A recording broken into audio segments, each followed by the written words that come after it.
The old Briar Ridge Sentinel headline, brittle with age, whispered from the screen of Iris Veller's tablet. Local hero Dr. Finch mourns tragic clinic fire. 40 years. 40 years since the town's beloved physician, Dr. Alistair Finch, had personally delivered the news of the neonatal unit blaze that had allegedly claimed her infant daughter. Iris had returned to Briar Ridge for the first time in 2 decades, not for closure. Such a thing felt a cruel joke. But to bury her late husband beside the generations of Vellers who had helped found this town on timber money and the myth of its restorative mountain air. As she stood by his fresh grave, a movement near the ancient gnarled maple tree at the cemetery's edge caught her eye. A young girl kneeling in the newly fallen snow, her small shoulders shaking. The name on the headstone beside the child clawed at a memory Iris had tried to bury with her own lost hope Ridgway.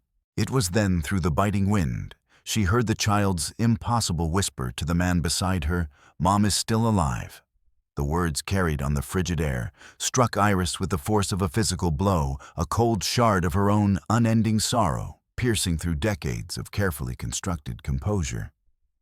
This is not just a story about loss. It's about the miracle that followed and the encroaching darkness that nearly consumed it all. If stories like this speak to your heart, consider subscribing. It's the best way to make sure you never miss the moments that matter most. Now let me tell you what really happened. The late afternoon light, a melancholy gold, filtered through the amber canopy of the great maple tree, its leaves fluttering in the crisp autumn breeze like 1,000 whispered secrets. Local legend claimed the whispering maple held the town's unspoken truths, its roots delving deep into the very heart of Briar Ridge. Beneath it, in the quiet cemetery, a place intrinsically linked to the Veller family legacy, and later Dr. Alistair Finch's renowned Finch Institute for Restorative Health, Callan Ridgway knelt one arm around each of his 7-year-old twin daughters. His denim jacket was dusted with the fragrant sawdust of Engelmann spruce from the morning's carpentry work, the scent of pine and earth clinging to him. Delaney, always the more introspective, traced the chiseled letters on the smooth granite headstone. Her lips trembled as she whispered something too soft for even the wind to carry. Callan leaned in. "What was that, sweetheart?" Delaney blinked up at him, her gaze unnervingly focused, her eyes the exact shade of her mother's, unusually glassy. "She's not gone, Daddy," she said, her voice possessing a strange, unwavering certainty. "I can feel her. She's still here. And I saw her by the big tree." Beside her, Briar, ever the pragmatic one, tilted her head. "Ghost stuff, like in that movie." Delaney shook her head vehemently. "No, not like that. I just know." And she dropped this. Delaney opened her small mitten, revealing a tiny tarnished silver locket, heart-shaped with no chain. It was right where her feet would be. Callan took the locket, turning it over in his calloused fingers. It was old, unfamiliar. He looked down at the engraved name, Sable Marin Ridgway, and let out a breath that steamed in the cooling air. 6 years since the devastating forest fire that had swept through the foothills, 6 years since they buried what little remained of the woman he loved. Her body, they'd said, had been too badly burned for true identification beyond a charred remnant found near the old ridge trail, her wedding ring miraculously intact, and a scorched scrap of linen embroidered with an S. He hadn't questioned it. Not truly. How could he? 2 infant girls needed him whole, needed diapers and bottles and lullabies, and grief had to take a back seat to relentless survival. But Delaney's voice, that eerie conviction, and now this locket. They planted a seed of disquiet that refused to be ignored. "We should go," he said softly, his voice huskier than intended. He stood brushing clinging leaves from his jeans as the wind picked up, carrying the scent of impending snow. The girls took his hands, and together they walked the winding path back toward his battered pickup truck.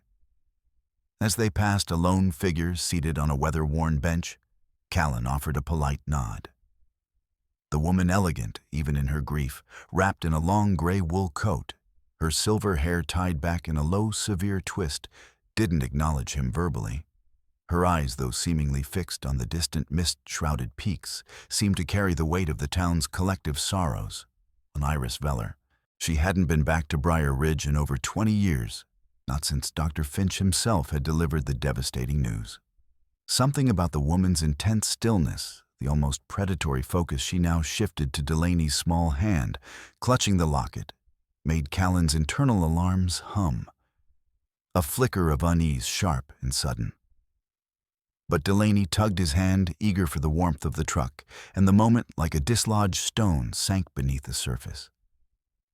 That night, after the girls were asleep, their paper dolls scattered like fallen leaves by the hearth, Callan stared at an old photograph of Sable. Her laughter, God, he missed her laughter. It had once filled this small cabin like sunlight. She had fiercely loved the scent of lavender, the sound of rain on the tin roof, and baking cherry cobbler every Thursday, always with an audacious amount of cinnamon. He remembered teasing her mercilessly for it. She'd always teased him back with a lingering kiss. He picked up the locket Delaney had found. It was cheap, almost childlike, but something about its worn surface felt significant. He tried the clasp. It sprang open. Inside, no picture, just a faint, almost invisible scratching SMR Sable's initials. But why would this be at her grave? Unless... Delaney's words echoed. She dropped this. A soft rustle. Delaney stood in the doorway, a drawing clutched in her hand. A sketch of the massive maple tree, and a woman with long, flowing hair standing beside it. "It's Mommy," she said, her voice small but firm. "She was there today. She told me to look down." Callan's heart clenched. "Why do you think that, baby girl? I just know," she insisted without a flicker of hesitation. He studied the drawing. The woman's face was indistinct, like a memory struggling to form. But she stood precisely where the deepest shadow of the maple fell, one hand resting on the headstone. There was a tenderness in the drawn posture, a familiarity that made his chest ache. He placed a hand on Delaney's soft, sleep-tousled hair. "It's beautiful, sweetheart," he whispered, the lie tasting like ash in his mouth. He wasn't sure what it was, but it wasn't beautiful. It was terrifying. Across town, in a plush hotel suite overlooking the frozen expanse of Miller's Lake, Iris Veller set down her untouched teacup, her fingers trembling so violently the fine china rattled in its saucer. She had seen that little girl Delaney at the grave, watched her pluck something from the snow. The child's earlier pronouncement overheard now melded with the image. That defiant declaration, "Mom is still alive," had stirred something dormant, something buried deep beneath layers of controlled silence and calcified grief. That night, sleep was an impossibility.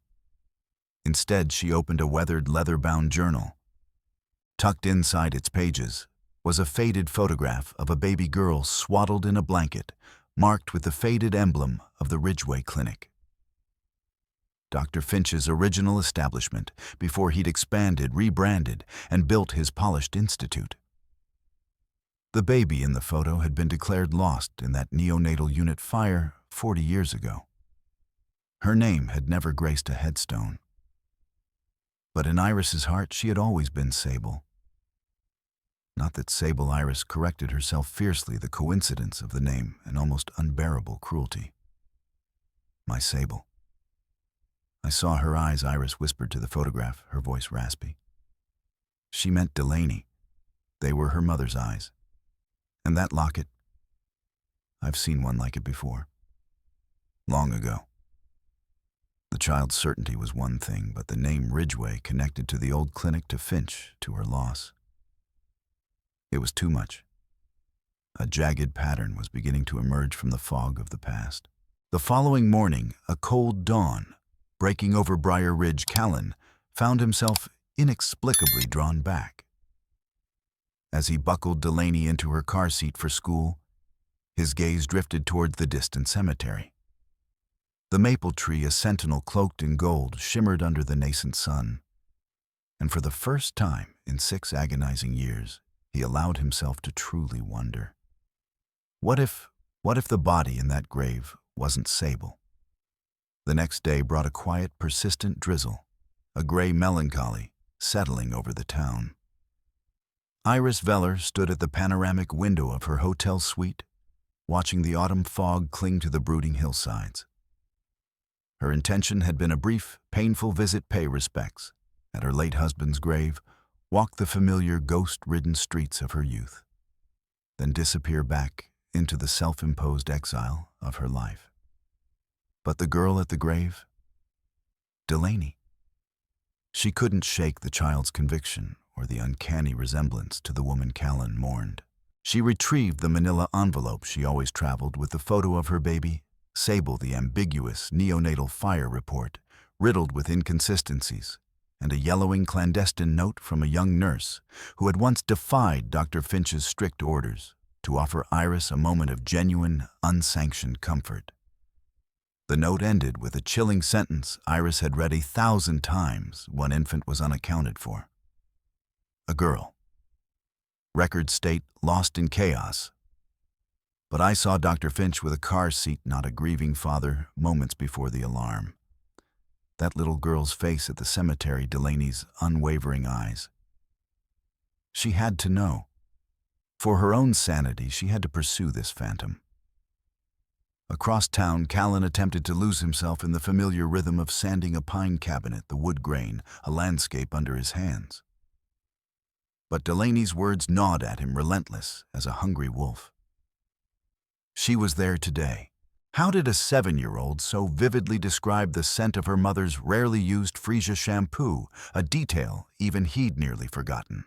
How did she know to place the woman in her drawing in the exact spot where Sable used to stand during long-ago church picnics, a place only he and Sable knew held private significance? Iris navigated the quiet, dust-mote-filled corridors of the Briar Ridge Historical Library that afternoon. The town itself felt like a historical artifact, its secrets buried under layers of civic pride and carefully curated narratives. "I'm looking for information on someone who might never have died," she told the young, bright-eyed clerk, whose easy smile faltered slightly at her quiet intensity and the ghost in her eyes.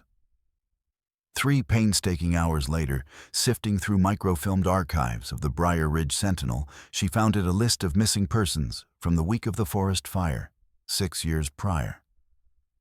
Sable Marin Ridgway, age 28, presumed deceased. No DNA confirmation possible due to condition of remains. Personal effects used for primary identification. Iris inhaled slowly the stale air of the library, suddenly constricting her chest. Presumed? She closed the heavy ledger, stood, and whispered to the echoing silence of the room. Not again.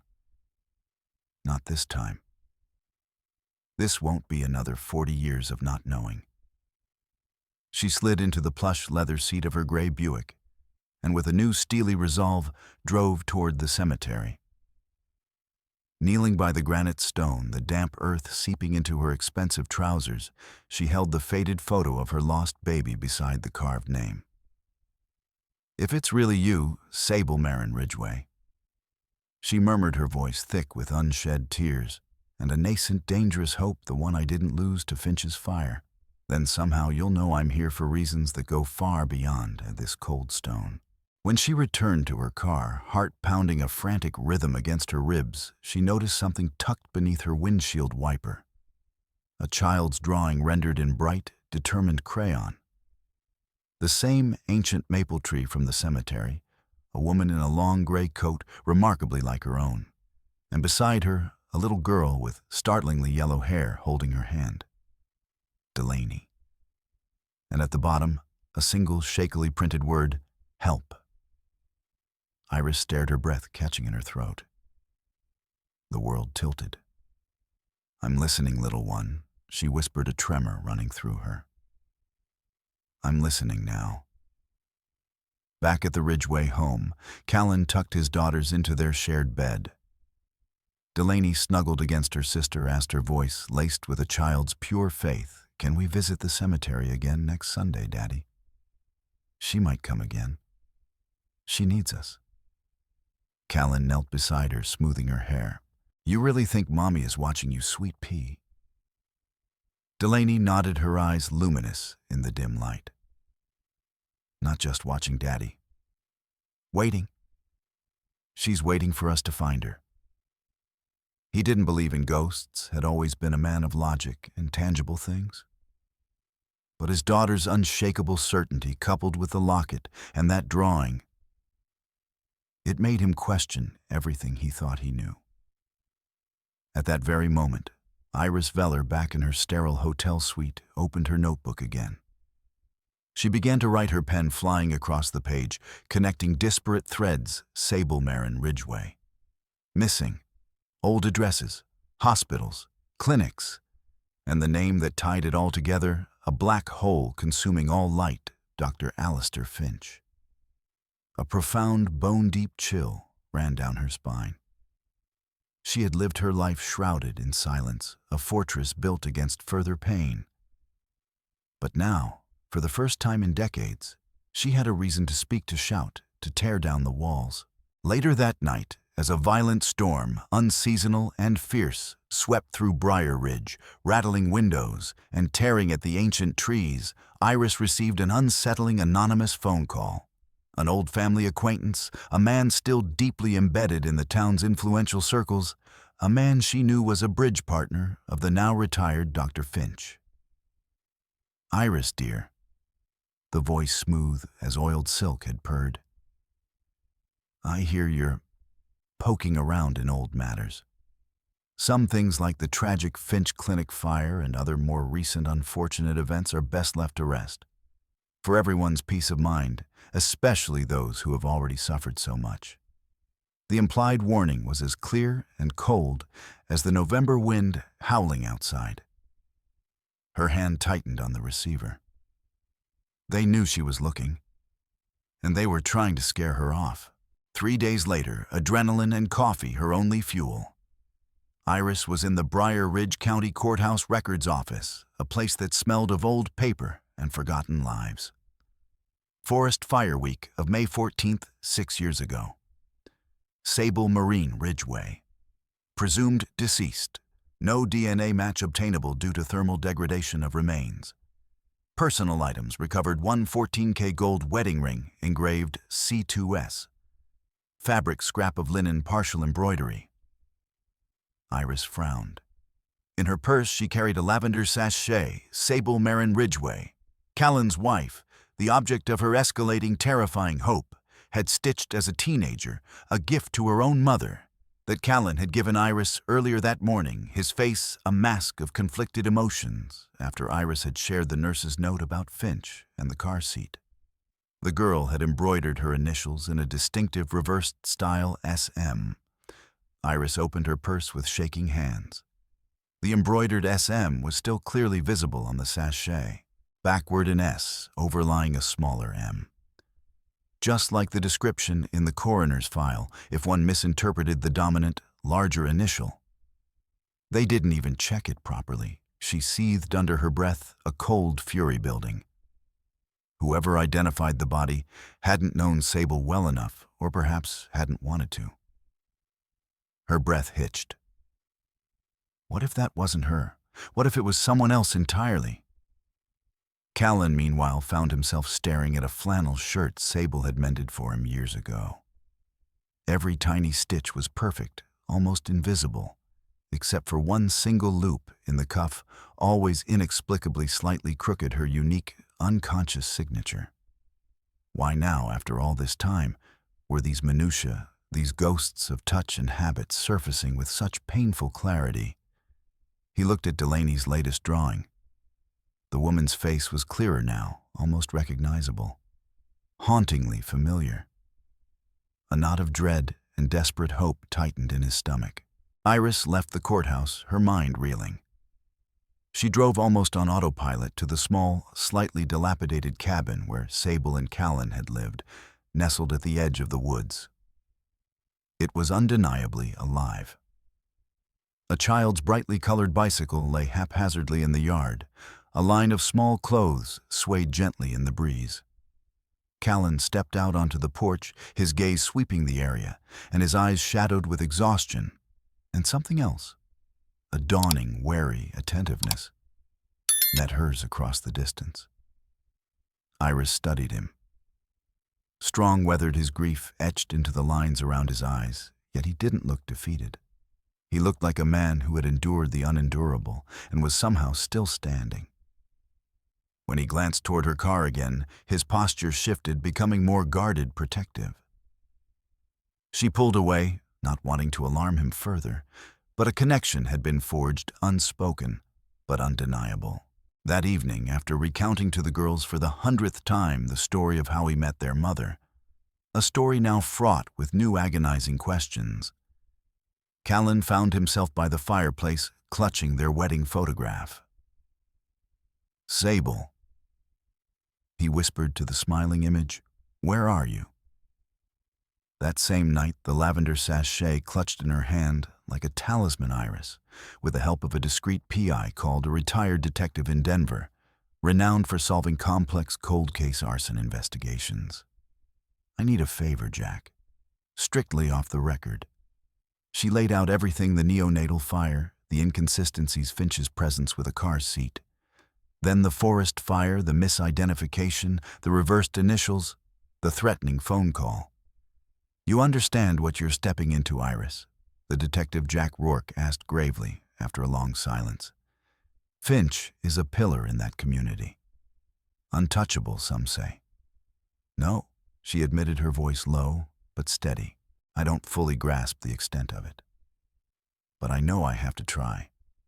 For my own child, and now possibly for this other Sable." He gave her the number of a forensic genealogist, one who specialized in identifying does from degraded remains. She hung up. "Sable, if you're alive," she whispered to the oppressive darkness of her hotel room. "I'm coming, and someone very powerful doesn't want me to." Rain fell in a steady, relentless torrent as Callan stood in his workshop, the scent of cedar and old grief heavy in the air. He stared at a half-finished cradle, one he'd started before the twins were born, before Sable vanished. A sharp, unexpected knock echoed through the space. Pastor Boone, his weathered face etched with concern. "Afternoon, Callan." "Mind if I come in out of this deluge?" Boone removed his rain-soaked hat, shaking droplets onto the wood-shaved floor. "Still smells a bit like your wife's cinnamon cobbler in here, even after all this time." Callan's lips twitched into a semblance of a smile. I burn a pan of cinnamon and sugar every now and then. Just to remember." Boone smiled sadly. Then his expression grew quiet, more serious. "I was visiting folks over at the Briar Ridge Assisted Living yesterday. The one up on Eagle Crest, run by that board that still has Dr. Finch listed as an honorary founding member. Thought I saw someone who... Well, it made me think of her." Callan frowned, his attention sharpening. "Of Sable only." For a fleeting second, Boone admitted, his gaze distant. A woman in the courtyard tending to some rather sad-looking roses. The way she moved, a certain tilt of her head, the color of her eyes, even from a distance. It was just a flash, mind you. But Callan, he hesitated, choosing his words carefully. "I'm a man who believes in divine reminders. And sometimes, when something precious needs to be found, the Lord finds a way to whisper." That evening, against all rational judgment, propelled by a force he no longer understood, Callan drove to the imposing Briar Ridge Assisted Living Center. He parked at the far end of the lot, engine off, watching the windows glow invitingly against the bruised twilight sky. With a deep breath, he went inside the sterile air, an enforced quiet, a stark contrast to the wildness of the storm in his own heart. He signed in his hand, surprisingly steady, My wife. She used to volunteer here years ago, he offered to the blank-faced receptionist. The pervasive smell of antiseptic and weak chamomile tea filled his nostrils. He walked down a corridor, his boots silent on the polished linoleum. And then he saw her. Sitting in a solarium beneath a large, drooping hanging fern, her back remarkably straight, a basket filled with colorful fabric scraps in her lap. Her hair was longer than he remembered, streaked with more silver than brown now, but her posture, the focused intensity as she stitched. He took a hesitant step closer. Her face turned a brief, incurious glance. He took another. Sable, he whispered the name, a prayer, a question, a breaking point. She didn't look up, her fingers deft with the needle. He took another step, his heart hammering against his ribs. Sable Marin Ridgway. The woman looked at him. Then her eyes, Sable's eyes wide, startled, confused, meeting his. I'm sorry, she said softly, her voice a delicate, hesitant thing he barely recognized. Is that who I am? Her hands trembled around a small square of blue fabric, and Callan's gaze snagged on a single tiny crooked stitch in the corner of the square, identical to the ones on his old mended shirt. A signature. His Sable's signature. Iris Veller watched from the shadowed alcove at the end of the hallway, her own heart a frantic drum. She'd arrived an hour earlier, acting on a desperate 11th-hour tip from the forensic genealogist. The genealogist, intrigued by the reversed initials and Iris's story, had cross-referenced John and Jane Doe admissions statewide from around the time of the forest fire with facilities having any association, however tenuous, with Dr. Finch. One hit a Jane Doe, later administratively named Hope, admitted to Briar Ridge Assisted Living 6 years ago, a few days after the forest fire had been largely contained. Admission notes mentioned confusion, possible head trauma, and a surprising savant-like skill in embroidery, and a gentle, almost childlike nature. The admission papers were co-signed by a vaguely named Community Benevolent Fund. With anonymous benefactors, and somehow Dr. Alistair Finch's name was peripherally associated with her long-term placement and specialized care. When Iris had seen Callan Ridgway's name on the visitor's sign-in sheet just moments ago, something primal and instinct honed by decades of loss told her to wait to observe. Now she watched him kneel before the woman, his face a raw tapestry of disbelief and burgeoning hope. I think you're my wife, he said, his voice choked with emotion. The woman, Sable, blinked slowly. You look familiar. She conceded a frown, creasing her brow. Hesitantly, she reached out a trembling hand, her fingers brushing his stubbled cheek. Iris felt a pang so acute she almost gasped. She started to turn away to give them this moment, but a soft, hesitant voice called out, Iris. She froze, then slowly turned back. Sable Hope was staring directly at her, a flicker of bewildered recognition in those unforgettable eyes. I know you, Sable said, her voice stronger now, more certain. You were there. A long time ago. At the clinic. When I was young, Callan stood, his face a mask of confusion, looking from Sable to Iris and back again. You know her? Iris stepped forward, her voice remarkably gentle, masking the shock that threatened to buckle her knees. Sable Marin Ridgway remembered her from Finch's clinic all those years ago. Her own stolen child was named Sable. This woman's married name was Ridgway, like the clinic. The connections were too painful, too complex. Yes, Iris managed her throat tight. I believe I've always known of you, Sable. Sable's lips trembled, her gaze fixed on Iris. Were you looking for me too? Tears hot and sudden welled in Iris's eyes, blurring the impossible scene before her. I never stopped looking. For a connection. For someone lost.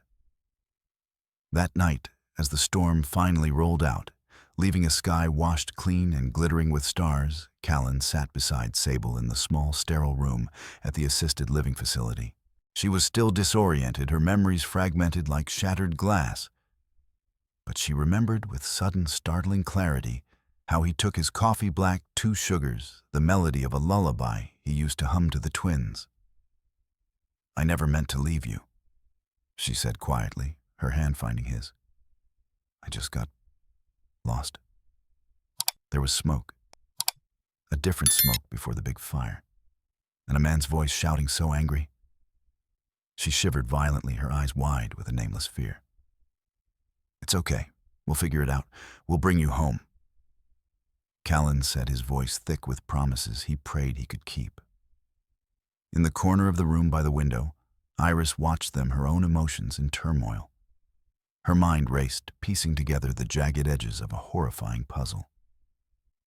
Sable's disjointed memory, the different smoke, Dr. Finch, the threatening phone call, Pastor Boone's sighting, the anonymous Community Benevolent Fund co-signing her admission with Finch's name nearby.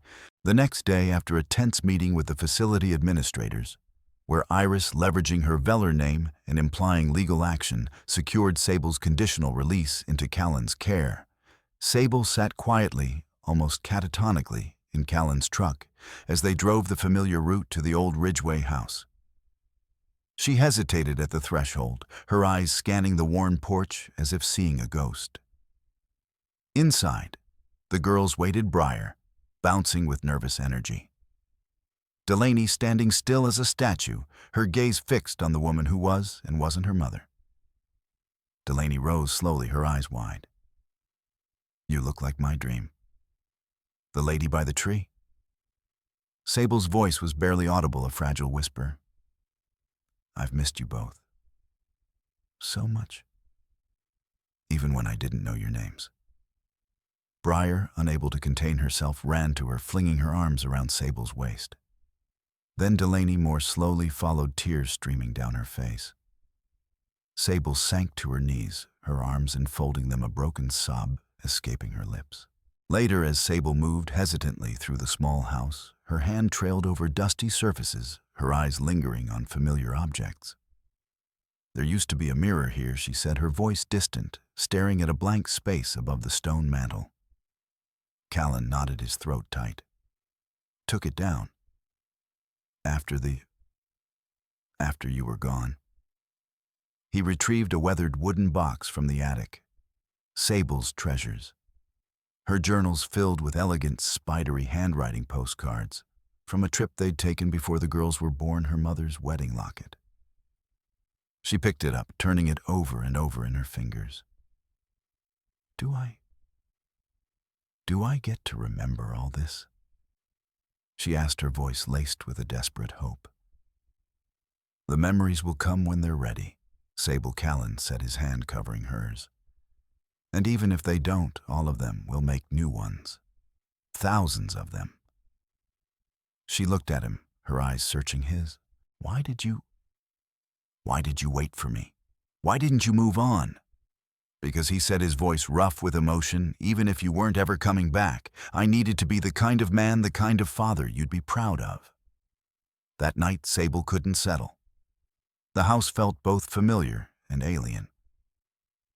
Delaney, sensing her turmoil, padded into the living room, where Sable sat staring into the dying embers of the fire. "You're still Mom," she whispered, climbing onto the old sofa. "Want to sleep with me and Briar tonight?" Sable nodded, tears silently tracking through the dust on her cheeks as she curled protectively beside her daughters, their soft breathing a balm to her fractured soul. The next morning, Iris Veller came by, her expression grim but resolute. She placed a thick manila folder on the rough-hewn kitchen table. "I've been doing some digging," she said, her voice low and urgent. "The forensic genealogist Jack Rourke put me in touch with. She's brilliant. The woman misidentified as you, Sable. She was another Jane Doe found further up the ridge trail, similar build, similar hair color, yes. They found your wedding ring near her, not on her. but her dental records, which were surprisingly intact. And I finally got access to through an old contact at the state coroner's office, unredacted, show extensive, unique gold bridge work. Nothing that matches anything on file for you, Sable. In fact, the genealogist is close to identifying her based on those records and some missing persons reports from out of state. And there's something else, something much more sinister. I believe someone intentionally muddled the records around your death and that poor woman's discovery. Someone ensured you disappeared. Sable opened the folder with trembling hands. A grainy photograph of a scene in the woods. A standard fingerprint card smudged with unclassifiable scrawled across it. An inventory sheet noting, ID by object match only. Wedding band engraved C2S. Sable Iris said, her voice barely above a whisper, your accident might not have been just the forest fire. You mentioned a man's angry voice smoke before the big fire. I think someone tried to harm you, attacked you, left you for dead in the woods, and the subsequent forest fire became a convenient, almost perfect cover-up. Callan put a protective hand on Sable's shoulder, his face a grim, thunderous mask. Who would do this? I have a terrible, sickening suspicion. Iris said, her gaze hardening into chips of ice. Dr. Alistair Finch. He was connected to your initial highly irregular placement at the nursing home Sable through that anonymous fund. He oversaw the identification of the body purported to be yours. And he was the one who ran the clinic, the very one where my baby girl, also named Sable, vanished without a trace 40 years ago. What if you knew something, Sable? Something about his clinic operations, something incriminating from back then, or perhaps something more recent you stumbled upon. Sable stared at Iris and then at Callan, her eyes wide with a dawning, terrifying comprehension mixed with utter confusion. I don't remember. I can't. There's a specialized clinic in Whitefish, Montana, Iris said, her voice softening fractionally, a surprising tenderness creeping in. The Keene Institute. They specialize in trauma-induced memory restoration using innovative, gentle techniques. They helped me once a long time ago with something unrelated. Would you consider it? We need to know what you saw, Sable. We need the truth.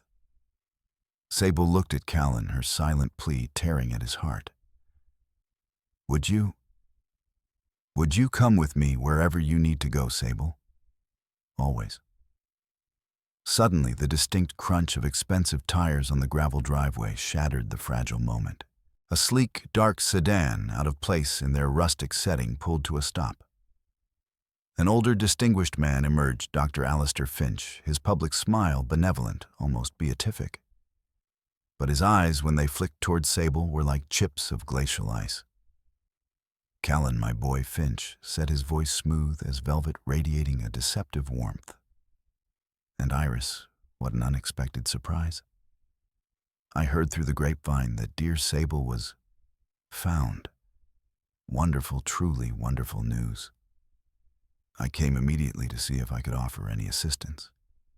Perhaps arrange for more specialized private care I still have. Connections, you know. Callan instinctively stepped in front of Sable, shielding her. She's getting all the care she needs right here, Doctor. With her family. Finch's smile didn't waver, but a subtle tightening around his eyes betrayed his irritation. Of course. Family is paramount. But memory, Callan, it can be a fragile, tricky thing. Sometimes for the patient's own psychological well-being, some doors are best left unopened, wouldn't you agree? His gaze flickered to Sable, a hint of something predatory, possessive in its depth. She seems quite disoriented. Perhaps the strain of all this sudden change is proving too much. She's stronger than you could possibly imagine, Iris interjected coolly, stepping to stand beside Callan, a united front. And we won't let anyone, Doctor, persuade her otherwise or undermine her recovery. Finch's eyes narrowed almost imperceptibly. persuade, my dear Iris. I only wish to help an old friend's family. It's the Christian thing to do." He took a calculated step closer, his presence suddenly overwhelmingly menacing. "Sable, my dear, you do look terribly tired. Are you absolutely certain you're quite yourself today?" Sable clutched Callan's arm, a violent tremor shaking her small frame. A fleeting, nightmarish image flashed behind her eyes. Finch's face not kind as it was now, but contorted in a mask of cold fury. A searing flash of pain at her temple. I think I need to lie down," she stammered, her hand instinctively going to her head and her knuckles white. "Exactly my point," Finch said, his voice dripping with false solicitude, yet with an undertone of triumph.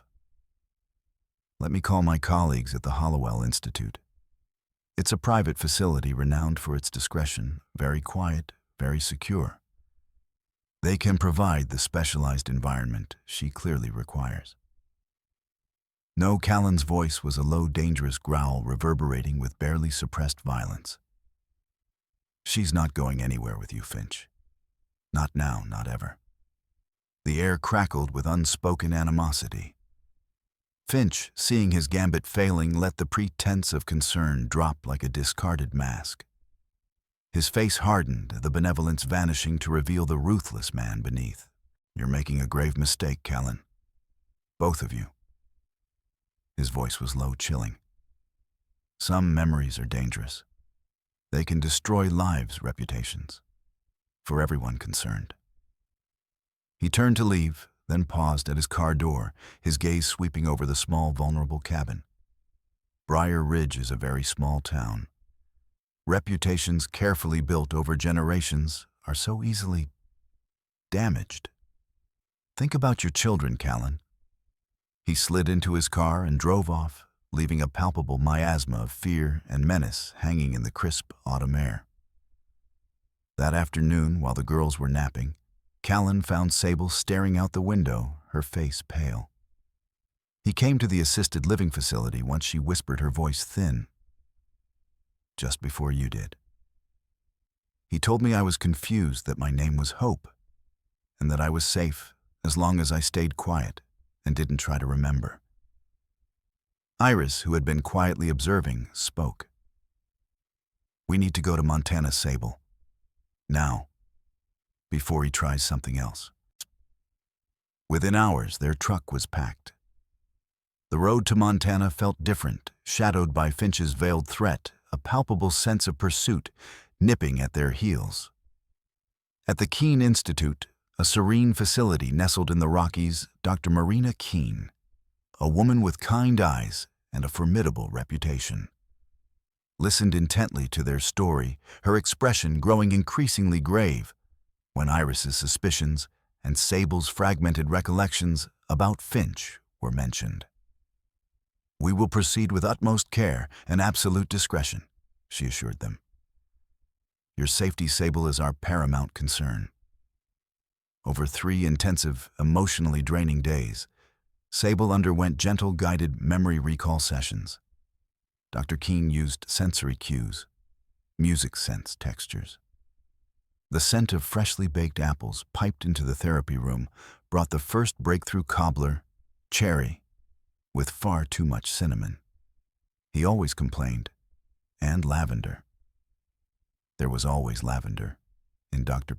Finch's old office, in the Institute's private wing. He didn't like it when I found the old patient ledger, the locked one from the old clinic days, the one with the names. She gasped, pressing her hands to her temples, her body racked with tremors. The baby names, so many. One was Iris Veller's daughter. Another entry, Sable Maria Rinaldi. That was my mother's maiden name. Her baby, my sister. And something about a disposal protocol. He found me with it. He was so angry. He grabbed me. He hit me. I fell. My head. Callan held her, his knuckles white with suppressed rage. Iris sat frozen, the horrifying truth, a physical blow. Finch hadn't just covered up an accidental death in the neonatal fire or profited from a few black market adoptions. He'd orchestrated a systematic long-running operation, stealing infants, falsifying records.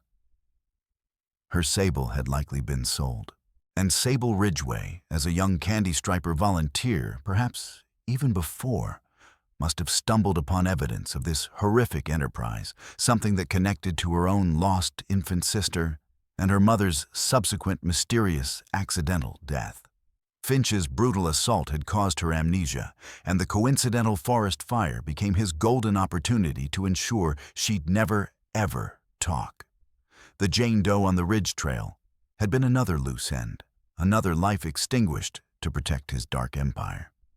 On the fourth morning, Sable, looking fragile but resolute, stitched her square for the Institute's community healing quilt, a sprawling maple tree, 4 distinct figures standing beneath it, and a single, impossibly bright star shining high above, representing not just Iris's lost baby, but all the lost children, all the stolen lives. This is to remind us that no one is truly alone in their sorrow, Dr. Keene said gently, her hand on Sable's shoulder. Sable nodded, a single tear tracing a path down her cheek. And that truth, however painful, however deeply buried, eventually always finds its way into the light. When they returned to Briar Ridge, the air felt different, charged. A discreet, unmarked police car was parked down the street from their house. Iris, armed with Dr. Keene's detailed corroborating statement about Sable's recovered memories, the forensic genealogist's near identification of the other Jane Doe and Jack Rourke's formidable connections, had contacted state authorities, bypassing the potentially compromised local channels. Dr. Alistair Finch was being investigated, not just for the vicious assault on Sable Marin Ridgway, but for widespread medical fraud, illegal child trafficking, and likely multiple counts of conspiracy and quite possibly murder connected to his decades-long reign at the Finch Institute and the original Ridgway Clinic. The small Ridgway house welcomed them with an unexpected warmth. Iris had been there, stringing soft paper lanterns across the porch beams. A note tucked into the door read, "Home isn't just what you remember or what was stolen. It's what you choose to rebuild, to grow next, and to fiercely protect." With you always, Iris V. Sable stood barefoot in the frost-kissed garden the next morning, pruning shears in her trembling hand. Callan joined her, their hands meeting over the cold earth as they began together to till the neglected soil. Iris arrived later, not with lawyers or pronouncements, but with a flat of hardy winter pansy seedlings. Turns out, Iris said, a rare, genuine smile finally gracing her lips, chasing away some of the shadows in her eyes. Healing looks a lot like gardening. And just as well, that looks a little like watching a very powerful, very evil old man finally face the consequences of his actions. Callan found Sable in the small attic that evening, surrounded by bags of old fabric scraps, remnants of a life interrupted. "I used to tell myself I'd finish that family quilt one day," she said, her voice soft, looking at a half-completed square depicting their wedding day. "What if starting again doesn't mean erasing the old story, but continuing it?" He asked, his hand finding hers amidst the colorful calico. Then she said, her eyes meeting his, clear and filled with a newfound strength, "I'm more than ready to begin." The days, then weeks, found a new tentative rhythm. Sable stitched her quilt square by painful then joyful square. Iris became a regular visitor, no longer just a grieving millionaire searching for ghosts, but a friend, an ally, a confidant, a woman slowly, painstakingly finding a measure of peace. She'd even established the Sable's Light Foundation to aid families of missing and exploited children, funded by a significant portion of the vast Veller fortune. The foundation's first major project was helping to identify the other Jane Doe found on the Ridge Trail, giving another family a devastating but necessary closure. Sable began volunteering at the town library tentatively at first, then with growing confidence hosting a children's story hour. Her first story, penned by her own hand, was about a brave girl lost in a dark, enchanted wood, who, with the help of unexpected friends and her own rediscovered courage, finally found her way home. The librarian, moved to tears, asked her to make it a regular feature. That evening, pinning a new square to her design wall, an open book beneath a strong maple tree, Sable told Callan, her voice filled with quiet conviction. Stories don't ever truly end, do they? They just grow and change and become part of other stories. It rained that night, a soft, cleansing rain. Sable wrote in a new journal, its pages not filled with trauma and fear, but with color, with laughter, with the unexpected resilience of the human spirit, with Iris's quiet, fierce strength, with the beauty of crooked stitches and improbable second chances, and with the profound courage it took to reclaim a life nearly stolen. Dr. Finch's downfall was swift and public. The state's investigation, spearheaded by a bulldog prosecutor, uncovered a horrifying web of deceit spanning decades. The Community Benevolent Fund was traced back to shell corporations controlled by Finch. More victims came forward, emboldened by Sable's bravery. He was arrested. His trial, a spectacle that rocked Briar Ridge to its core. The benevolent mask was shattered forever.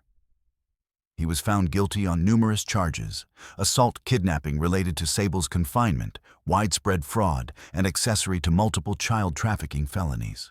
He would die in prison, a broken, reviled man. The Finch Institute was shut down, its assets seized. On a bright Sunday in early spring, they planted a young apple tree in the yard, one Delaney had meticulously sketched in her dream journal. Iris brought it as a gift, its roots carefully balled from her own ancestral gardens. She also brought a smooth, heart-shaped river stone into which she'd painstakingly etched the single word, home. Sable pressed it firmly into the freshly turned soil at the base of the young tree. That evening, Callan found Sable standing by the new tree, the setting sun painting the sky in hues of rose and violet. "This," she said, her voice soft with wonder, "this is what peace feels like. Not the absence of pain, not entirely, but the definite, undeniable presence of something deeper, stronger, and the profound, humbling knowledge that the fight, all of it, was worth it." Weeks later, Briar, in a solemn ceremony of her own devising, buried a wish jar filled with colorful pebbles and hopeful notes under the tree's nascent branches. The first snows of the following winter arrived, blanketing Briar Ridge in a pristine silence. They built snowmen in the yard, their laughter echoing in the crisp air. The apple tree stood tall and proud against the winter sky, a bright yellow ribbon Delaney had tied around its slender trunk, and a sprig of dried lavender Sable had later added, fluttering like tiny flags of resilience. On Christmas morning, they gathered beneath its snow-dusted branches.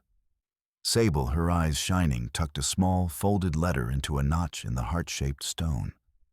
"What did it say?" Callan asked later, his arm around her as they watched the girls play. She smiled, a radiant, genuine smile that reached deep into her eyes. It said, "Thank you. I forgive you," meaning Finch, meaning the fates, meaning the darkness. "I forgive myself for the years I couldn't remember you. I love you all. And I'm staying. This time I'm truly, unequivocally staying." And it also said quite simply, "We won." Later that day, Sable pulled out a new square of fabric, a deep twilight purple, and began to stitch with shimmering golden thread. A perfect circle encompassing a sturdy tree, a welcoming house, and a sky filled with a multitude of brilliant stars. And at the very center, in strong, clear letters, one powerful word: still. Not because nothing had changed, quite the contrary, but because something precious, something lasting, something fiercely protected and hard-won had finally irrevocably taken root. That evening, Delaney, bundled in her winter coat, solemnly hung a small, hand-carved wooden tag on a low branch of the apple tree. It bore Sable's name, carefully etched by Callan. "So even the sky can see it, Mom," she whispered. Sable hugged her tight, her heart overflowing. The snow returned in earnest as night fell. Sable sat on the porch, wrapped in her nearly finished quilt, a vibrant tapestry of memory and hope, her hand held tightly in Callan's. The apple tree, their tree, stood sentinel in the softly falling snow, its branches adorned with their small tokens, the tiny Christmas lights they'd strung glowing like earthbound stars, the ribbons twisting gently in the silent, swirling flakes. It felt like a promise made, and a promise miraculously beautifully kept. I remember Sable whispered, her voice clear and strong against the quiet hush of the falling snow. Not just the pain, but the love, the light, the fierce, unbreakable bonds that had brought her home. And in the profound quiet of that snow-swept Briar Ridge evening, as the town finally began to heal from the long shadow of its fallen hero, something in the very air seemed to whisper back a collective sigh of relief and recognition. So do we. If this story touched your heart, I'd love to know, where in the world are you watching from? Drop a comment and let us know. It means more than you think. And if stories like this bring you comfort, hope, or simply remind you of the goodness and courage still left in the world, feel free to subscribe. We've got many more waiting to be told, one gentle miracle, and sometimes one hard-won victory at a time. Thank you truly for spending part of your day with this story. Until next time, stay kind, stay hopeful, and take care of each other.